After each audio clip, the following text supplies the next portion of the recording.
Hi there. So my name's Pablos. I work in a lab called Intellectual Ventures, inventing stuff. And so my job is mostly to live 5 or 10 years in the future and figure out how to deal with some of the problems that we have. And I think that's important because, every day we're running this grand, unprecedented experiment on planet Earth, which is, can we keep more people alive on just one planet? Every day we have more people, no additional planets.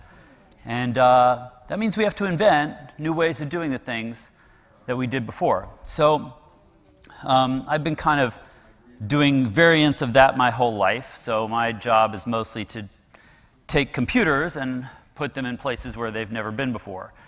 And in the 80s, I would say, someday you'll have a computer in your car, and people thought it was totally ludicrous. And now you have about 70 computers in your car. And so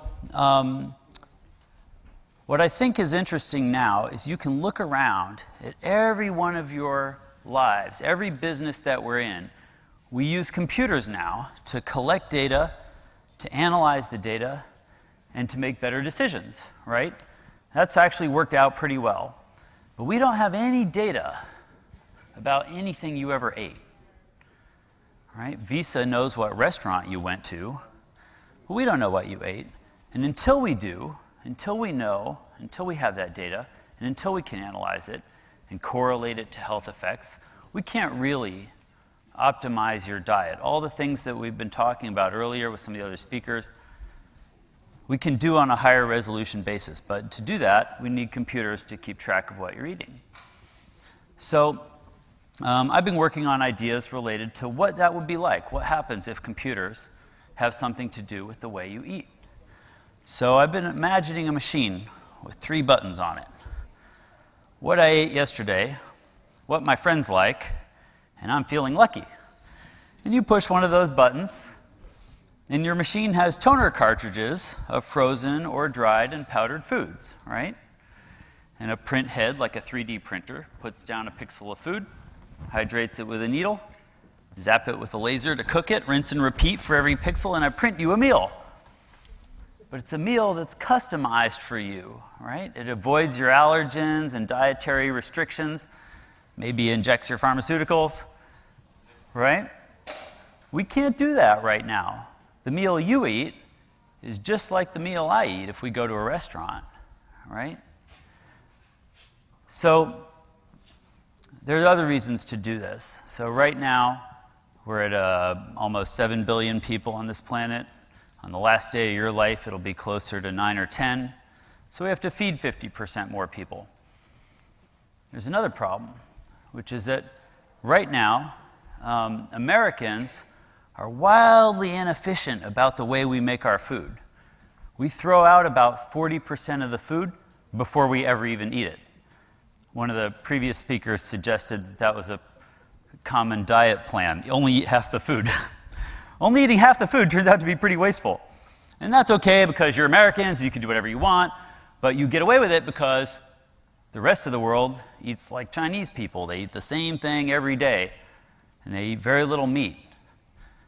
No meat and no variety are the biggest complaints everyone else in the world has about their diet, right? So they're trying to eat more like Americans. And we're pretty bad role models. We drive to the grocery store, fill up a cart, or if you're in New York, I don't actually know how you guys shop. Drag it back on the subway, put it in your fridge that you pay for and pay to power, eventually cook some of it, put the leftovers in the fridge for a week before you throw them out in the dumpster out back with the packaging, right? We're throwing out 2,000 pounds a week in expired food from every American grocery store before anyone even buys it. So we make a bad role model for the rest of the world. So in my machine that I described, I've got optimally preserved ingredients. We hardly ever get to eat a good tomato as Americans, right? Those tomatoes were genetically selected over hundreds of years for their ability to survive the trip to the market. That's why they taste like styrofoam. A good tomato would be ripened on the vine. It would practically fall apart in your hand when you pick it, right? So I grow those tomatoes, and on site, I flash freeze them, powder them, stick them in a sealed toner cartridge where they can sit on the shelf for a decade with no chemical preservation. I've got all the nutrients, all the flavor, all the nutrition that you want from a tomato is in there.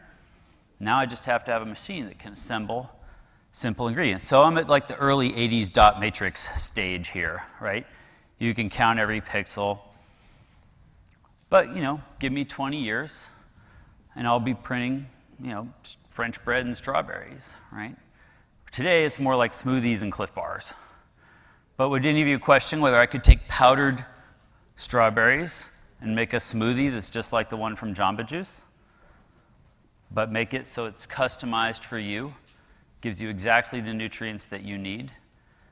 I can apply Photoshop filters to your diet so that if you got to get off sodium, I can drop it by a couple milligrams a day over the course of a month, and you'll never feel it happening. So what I'm looking for are ways to solve some of these really big problems that humans have. What if we take the problem of population growth, compound it with the problem of trying to feed people with greater variety? And how do we go after those at a large scale and solve it for everyone? So anyway, I'll be around for a little bit. Hopefully we get a chance to chat. That's all I had for today. Thanks.